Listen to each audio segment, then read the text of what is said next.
Hello दोस्तों।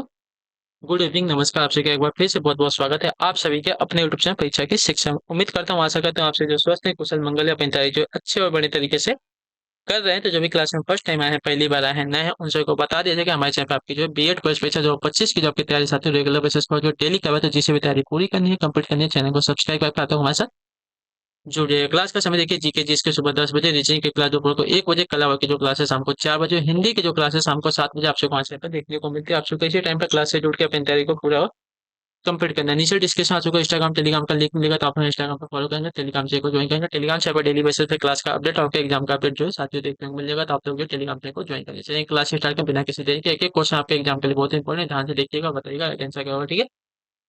चलिए class start करने से सही से रिक्वेस्ट है, जिसने भी क्लास को लाइक नहीं किया लाइक करेंगे, शेयर नहीं किया शेयर करेंगे, जिसने भी चैनल को सब्सक्राइब नहीं किया सब्सक्राइब करेंगे। पहला क्वेश्चन है, हिंदी रिक्त स्थान भाषा की उत्तराधिकारिणी है, किसकी?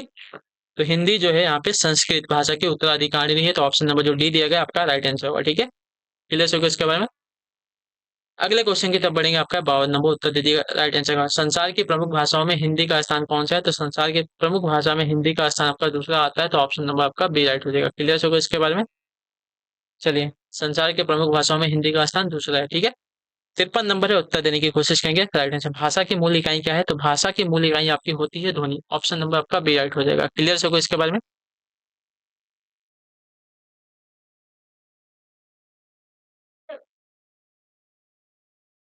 चलिए, भाषा की मूल इकाई आपकी ध्वनि होता है। अगला आपका साथी है चारपाई रिक्त स्थान शब्द है। चारपाई कैसा शब्द है?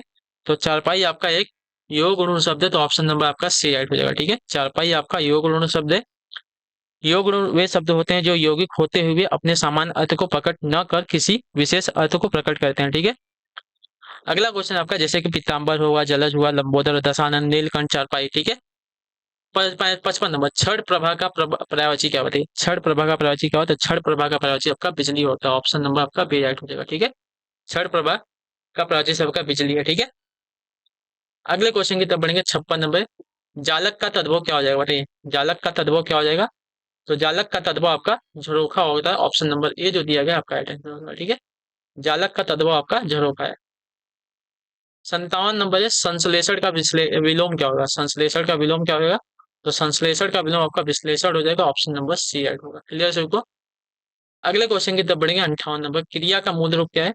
क्रिया का मूल रूप आपका यहाँ पे धातु है, तो ऑप्शन नंबर आपका डी राइट होगा, ठीक है। क्रिया का मूल रूप आपका धातु से है। चलिए, धातु से ही क्रिया पद का निर्माण होता है, इसलिए क्रिया के सभी रूपों में धातु उपस्थित होती है, ठीक है। अगला क्वेश्चन आपका है साथियों, 59 है, 59 नंबर। फिसलन रिक्त स्थान है। फिसलन कैसा है? फिसलन आपका एक भाववाचक संज्ञा है, तो ऑप्शन नंबर आपका सी जो दिया गया आपका राइट आंसर होगा, ठीक है। किसी भाव गुण दशा आदि का ज्ञान कराने वाले शब्द आपके भाववाचक संज्ञा होते हैं, ठीक है। अगले क्वेश्चन की तरफ बढ़ेंगे, 60 नंबर है। लाला का अन्य लिंग क्या होगा? तो लाला का अन्य लिंग यानी कि स्त्रीलिंग आपका हो जाएगा साथियों, ललाइन।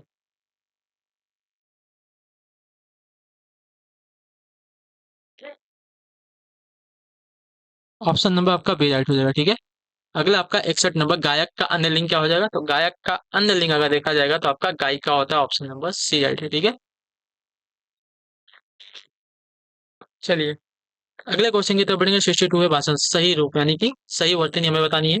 तो सही वर्तनी अगर देखा जाएगा यहाँ पे साहित्यिक, ठीक है। साहित्यिक ऑप्शन नंबर जो आपकी बी वाली दी गई है, वर्तनी आपकी शुद्ध है, साहित्यिक।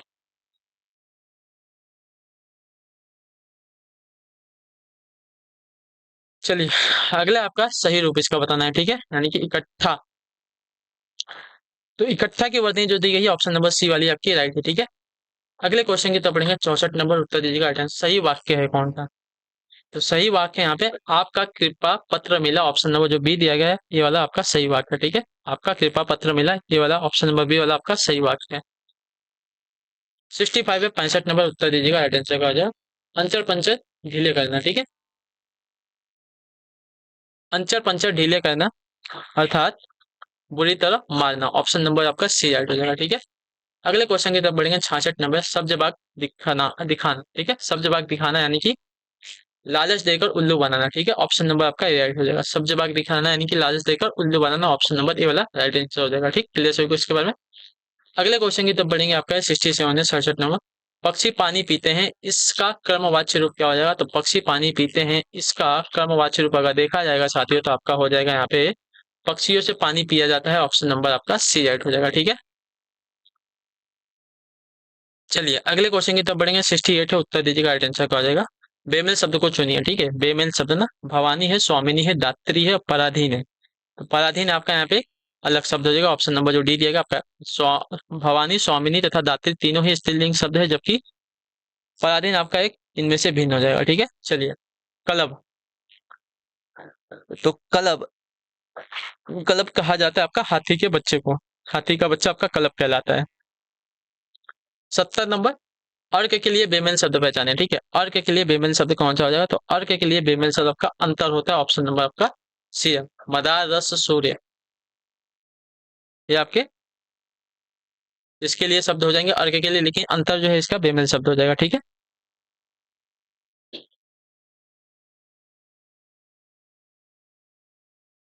अर्क का अर्थ होता है अर्क का अर्थ जो अंतर नहीं होता है, जबकि सूर्य, मदार और रस तीनों अर्क के अंतर होते हैं।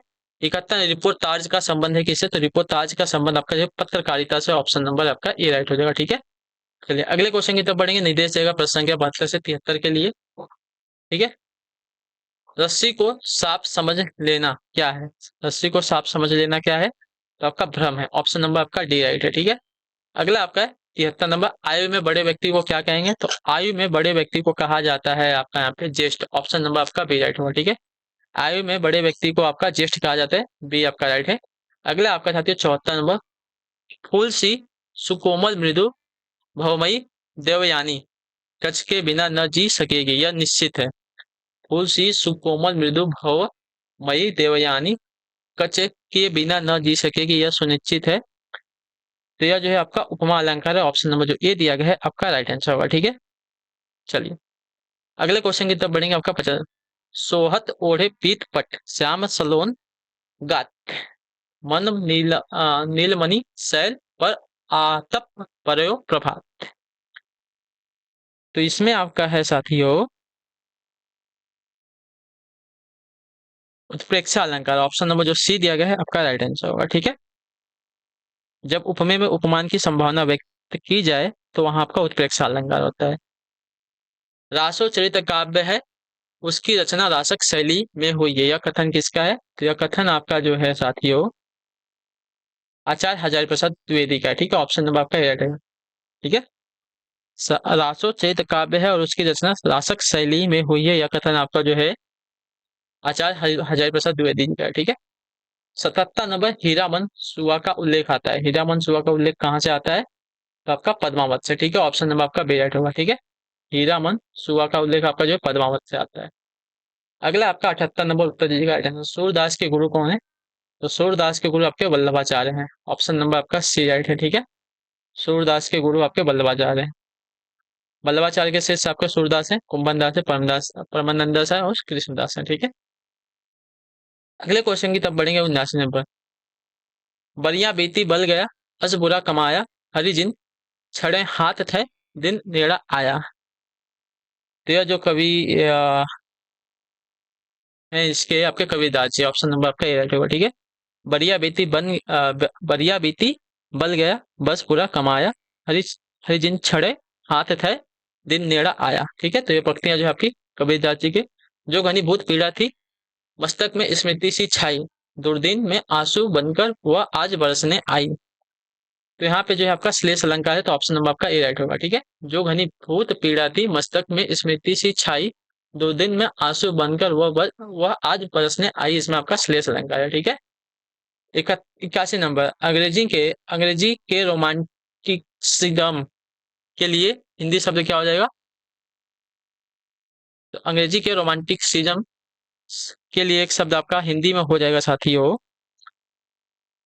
स्वच्छंदतावाद। ठीक है, ऑप्शन नंबर जो आपका सी दिया गया आपका राइट आंसर रोमांटिसिज्म। ठीक है, स्वच्छंदतावाद से आपका इसका तात्पर्य। अगले क्वेश्चन की तरफ बढ़े। 82 ज्ञानपीठ पुरस्कार पंजित की कृति है किसकी? बताइए, ज्ञानपीठ पुरस्कार पंजित की कृति है किसकी? तो आपका राइट आंसर हो जाएगा साथियों यहाँ पे चिदंबरा की। ऑप्शन नंबर आपका बी राइट है। ठीक है, अगला आपका 83 नंबर। भारत में मार्क्सवादी चिंतन परंपरा और समालोचन के समर्थक प्रवक्ता कौन है? तो आपका राइट आंसर हो जाएगा यहाँ पे doctor Ramvilas Sharma. Option number आपका बी राइट होगा। क्लियर? भारत में मार्क्सवादी चिंतन परंपरा और समालोचन के समर्थक प्रवक्ता आपके रामविलास शर्मा है। चलिए 84 है, हिंदी को राजभाषा का दर्जा कब मिला था? तो हिंदी को राजभाषा का दर्जा आपका 14 सितंबर 1949 को मिला था। ऑप्शन नंबर बी राइट हो जाएगा। 85 है, भारतेंदु युग की समय सीमा है कितनी? तो भारतेंदु युग की समय सीमा की अगर बात की जाएगी तो आपका 1850 से 1900 है। तो ऑप्शन नंबर आपका ए राइट होगा। ठीक है, क्लियर होगा। चलिए अगले क्वेश्चन की तरफ पढ़ेंगे। आपका 86 नंबर उत्तर दीजिएगा राइट आंसर क्या होगा। हिंदी रेखा चित्र का विकास रिक्त स्थान के बाद हुआ था? किसके बाद हुआ था? तो 1936 के बाद। ऑप्शन नंबर जो आपका ए दिया गया, बी दिया गया, आपका राइट आंसर होगा। ठीक है, हिंदी रेखा चित्र का विकास आपका 1936 के बाद हुआ है। चलिए निर्देश देगा प्रश्न संख्या 91 से 92 दी गई पंक्तियों के छंद बताइए। ठीक है, निज भाषा उन्नति अहे सब उन्नति को मूल बिन निज भाषा ज्ञान के मिटे नहीं के सूल। ठीक है, बताइए। निज भाषा उन्नति है सब उन्नति को मूल बिन निज भाषा ज्ञान के मिटे न हिय के सूल। ठीक है, तो यह जो है आपकी एक दोहा है। तो ऑप्शन नंबर जो आपका सी दिया गया आपका राइट आंसर होगा। ठीक है, दोहा छंद है। शून्य सी सत्य अशिष हमारी पूज ही मन कामना तुम्हारी।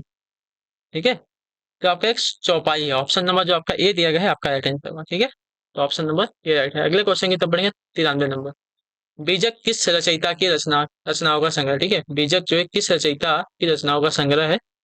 तो आपका राइट आंसर हो जाएगा कबीर की। ठीक है, ऑप्शन नंबर जो आपका सी दिया गया आपका राइट आंसर होगा। ठीक है, अगला क्वेश्चन आपका 94 नंबर, आंसू किसका प्रमुख काव्य है? तो आंसू जो आपका जयशंकर प्रसाद का प्रमुख काव्य है। तो ऑप्शन नंबर आपका बी राइट हो जाएगा। अगले क्वेश्चन की तरफ बढ़ेंगे। निर्देश दिया गया है प्रश्न संख्या 95 96 में दी गई पंक्तियों में रस बताइए। ठीक है, प्रिय पति व मेरा प्राण प्यारा कहाँ है? दुख जल निधि में डूबी का सहारा कहाँ है? तो यह जो है आपका यहाँ पे करुण रस है। तो ऑप्शन नंबर आपका सी राइट हो जाएगा। ठीक है,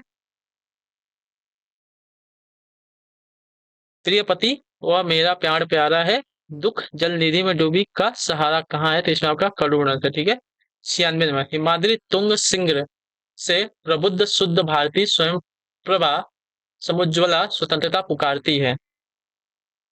तो इसमें क्या है? इसमें आपका जो है वीर रस है। तो ऑप्शन नंबर आपका बी राइट हो जाएगा। अगला आपका 97 नंबर दिया, निम्नलिखित पंक्तियों में से निम्नलिखित पंक्तियों के संबंध में प्रश्न संख्या 97 से 98 के अनुसार उत्तर दीजिए। ठीक है, मेरा मन अनंत कहाँ सुख पावे जैसे उड़ी जहाज को पक्षी फिर जहाज पर आवे कमल नयनन को छड़ी महात्म और देव को धावे।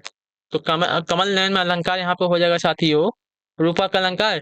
ठीक है, और इसके ऊपर अगला क्वेश्चन देगा रेखांकित पंक्ति में अलंकार कौन सा? ठीक है, रेखांकित पंक्ति क्या है? जैसे उड़ी जहाज को पक्षी, जैसे उड़ी जहाज को पक्षी। तो इसमें आपका जो है साथियों उत्प्रेक्षा अलंकार है। ठीक है, ऑप्शन नंबर आपका सी राइट हो जाएगा। ठीक है, जहां उपमेय में उपमान से भिन्नता होते हुए भी उपमान की संभावना की जाती है वहां आपका उत्प्रेक्षा अलंकार होता है। ठीक है, चलिए अगला आपका साथियों निर्देश देगा निम्नलिखित पंक्तियों के संबंध में प्रश्न संख्या 99 से 100 के अनुसार उत्तर दीजिए। ठीक है, दिवसा दिवसावसान का समय मेघमय आसमान से उतर रही वह संध्या सुंदरी परी सी धीरे धीरे धीरे। तो इसमें आपका हो जाएगा साथियों मानवीकरण अलंकार। ठीक है, ऑप्शन नंबर आपका सी दिया गया है आपका राइट आंसर होगा। ठीक है, अगला आपका 100 नंबर, दीव सवासन का अर्थ क्या होता है? देखिए दीव सवासान का अर्थ आपका होता है साथियों यहाँ पे संध्या। ऑप्शन नंबर आपका डी राइट होगा। चलिए इसी के साथ जो आपकी क्लास है आज की यहीं पे पूरी होती है, कंप्लीट होती है। उम्मीद करता हूँ आपकी जो क्लास है अच्छी लगी, पसंद है तो क्लास को लाइक करेंगे, चैनल पहले चैनल को सब्सक्राइब करेगा। और हमें मिलेंगे आपकी अगली क्लास है, तब तक के लिए टाटा बाय बाय, जय हिंद जय भारत। आपसे क्लास से जुड़ने के लिए बहुत बहुत ही धन्यवाद।